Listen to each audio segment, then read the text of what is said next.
Good evening, everybody, and welcome to episode 153 of the Ask the Coach show, where PingSkills helps you improve your table tennis. Now, 153 has several interesting mathematical properties. 153 is the sum of the first 17 integers and is also the sum of the first 5 positive factorials. And since 153 equals 1 cubed plus 5 cubed plus 3 cubed, it is a narcissistic number and is also the smallest 3-digit number, which can be expressed as the sum of cubes of its digits. Only 5 other numbers can be expressed as the sum of the cubes of their digits.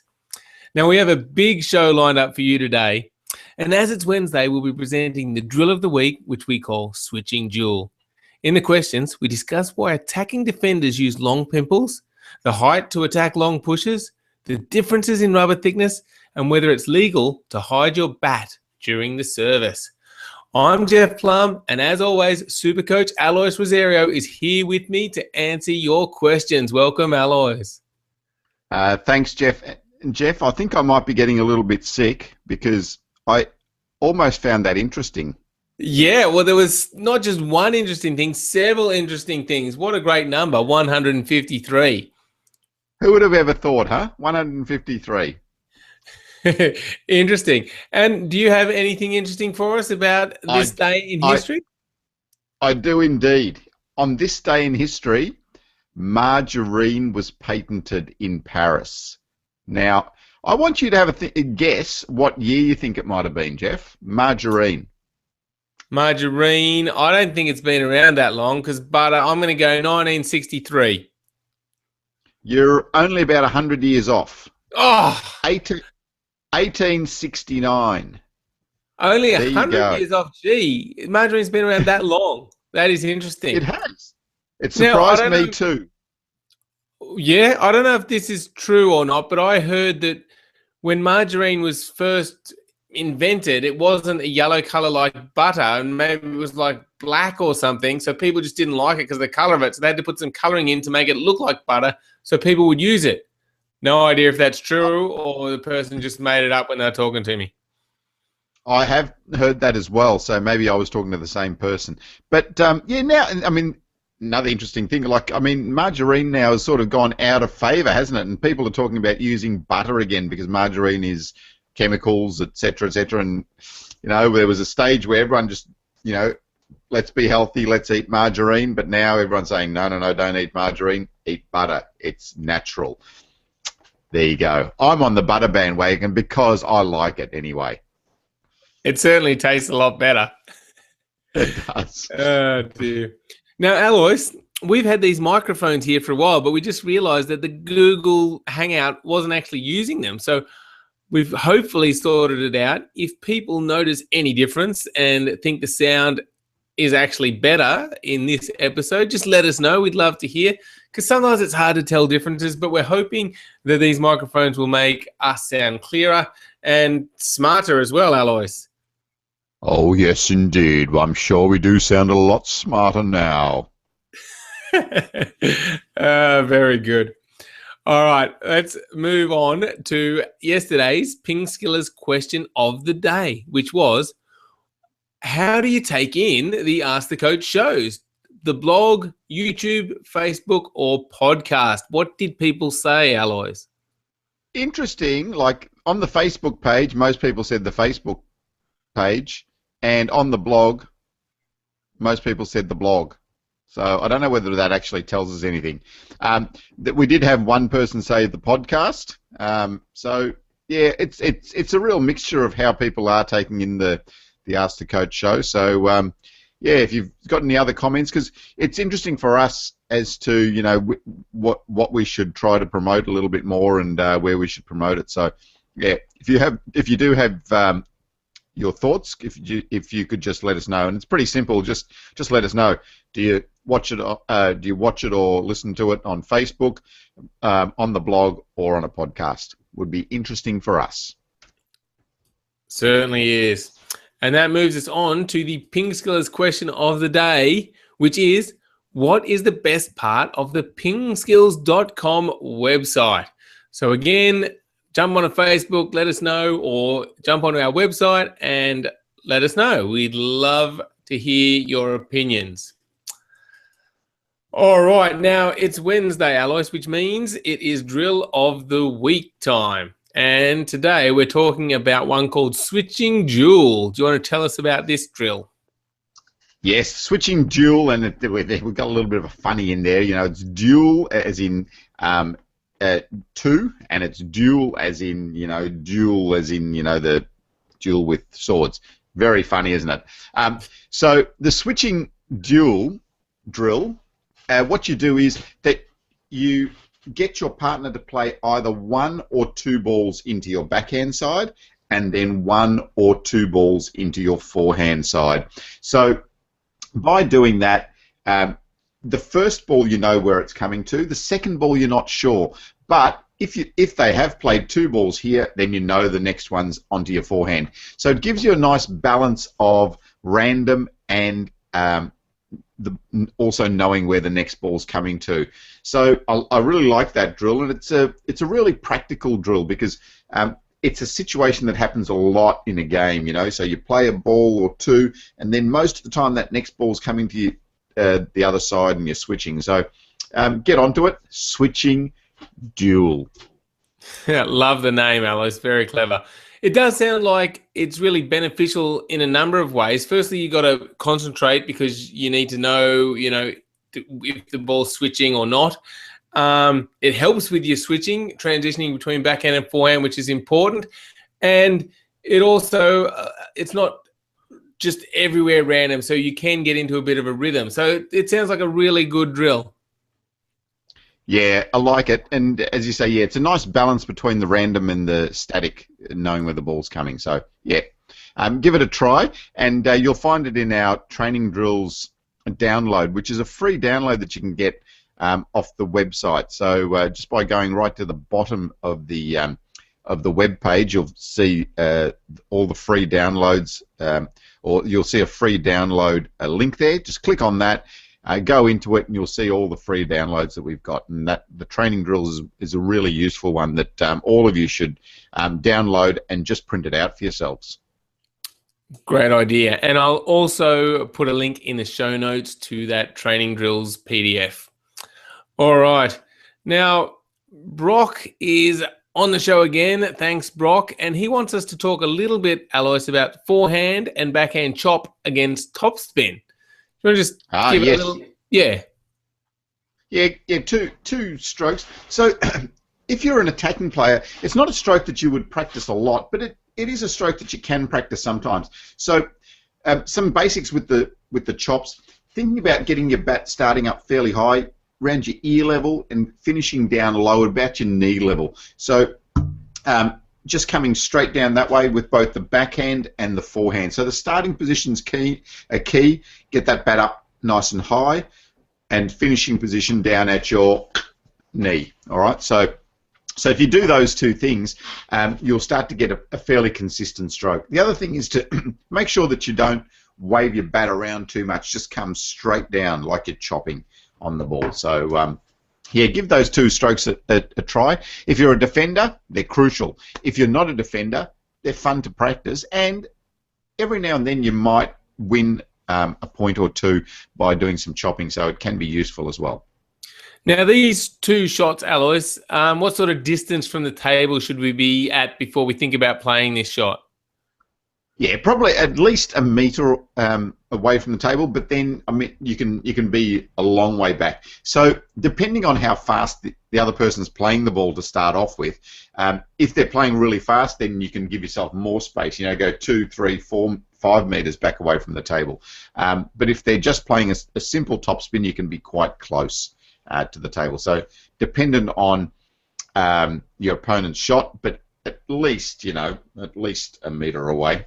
Give yourself a little bit more space and time. Perfect. All right. And as with all the strokes, we have videos on these. So I will again put a link in the show notes so you can have a look at the forehand chop and the backhand chop against topspin. Now that moves us on to a question from Daniel, which is kind of related. He says, why do modern defenders like Juicy Hook and Chen Wenzhing I've just got to get better at my pronunciation, Alois.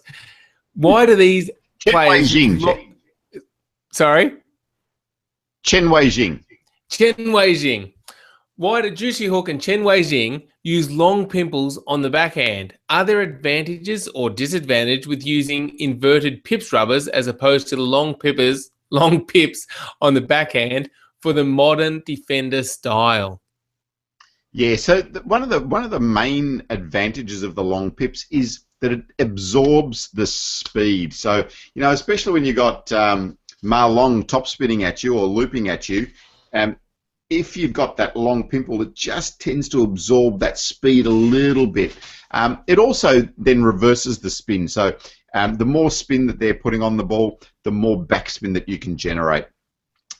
Where it's limited is that you can't generate your own spin, so it is a little bit determined by the amount of spin that your opponent's putting on the ball for you. But certainly, if you're a defender and to absorb some of that speed, I think that's where that long pimples is really effective. Yeah, and I don't know the stats for sure, but if I had to guess, I'd say, Alois, that probably 80 to 90% of choppers would use long pimples on the backhand just because the control the long pimples give you outweighs the advantages of getting different variations of spin with the inverted rubber. Yeah, absolutely. And the better players will also, I'll just get my long pimple back, the better players will also, chop one that way with the backhand, and then they will switch and do the next one with inverted sometimes if they want to. Or if they're coming in for the short ball, they will change to use the rubber to get a little bit more bite and a little bit more spin. So yeah, they're very good. They're very good at just being able to switch sides and be able to play one and then the other. Yeah, okay, that makes a lot of sense. All right, so thanks for the question, Daniel. Hopefully that answers your question. Next up is a question from Chris, who says, if I serve underspin and they receive with a long push, is there a height where you should switch from top spinning the ball as it is falling to top spinning at the top of the bounce? Basically, I think you can top spin any ball at the top of the bounce. So at the top of the bounce, you've got a little bit more margin for error over the net, so the ball's up a little bit higher, so you it's got a more direct line from there to the table. With all of that, you can hit it at the top, you can hit it a little bit later, you can hit it, as it's dropping. It's just a matter of adjusting your stroke and what type of shot you want to play as well. So, especially if you're trying to play it really fast and give the other person less time, then you want to play that ball fairly high at the top of the bounce so you can hit it harder. Yeah.